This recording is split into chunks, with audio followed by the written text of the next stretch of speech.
Now, a dearth of skilled workers is hampering Britain's ability to protect itself from costly internet attacks, and it could take 2 decades to fill the gap.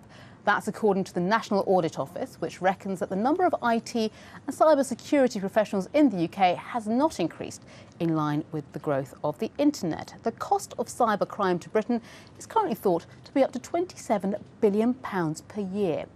Well, let's get more on this because Steve Marriott is a cyber security expert from AbilitySoft. He now joins me live in the Gherkin. It's great to have you with us. It sounds almost surprising, doesn't it? We saw, some high-profile attacks in recent years, Yes. for example, Sony. Are you surprised by this? I think there's a big lack of IT skills out there anyway.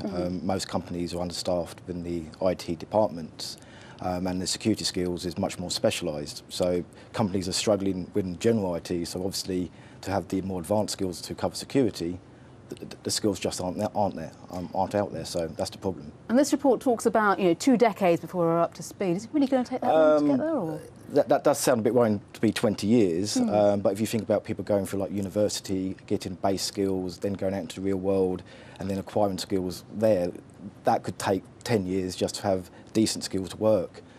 So yeah, if nothing's coming through, 10 years plus quite easily. And where does this all stem from? Because we know the government's been piling extra resources into fighting cybercrime. Yes. Does this come from companies that there's not enough investment in this area? Yeah, I think much of their budget now isn't being used for training, so there's no development there, so current skills aren't being retained and skills aren't being improved over the years. And with all the budget cuts, that's going to cause a problem. So the IT staff are normally the first to go. Also showing value about security is very difficult because nothing's really shown until something bad happens. And then there's a big cost, there's a big impact. But when nothing's happening at a company, then there's just an initial cost for that security. Yeah, but always the case, isn't it? Nothing Absolutely. happens until it's too late. Steve, it's good to talk to you. Thank you. Cheers.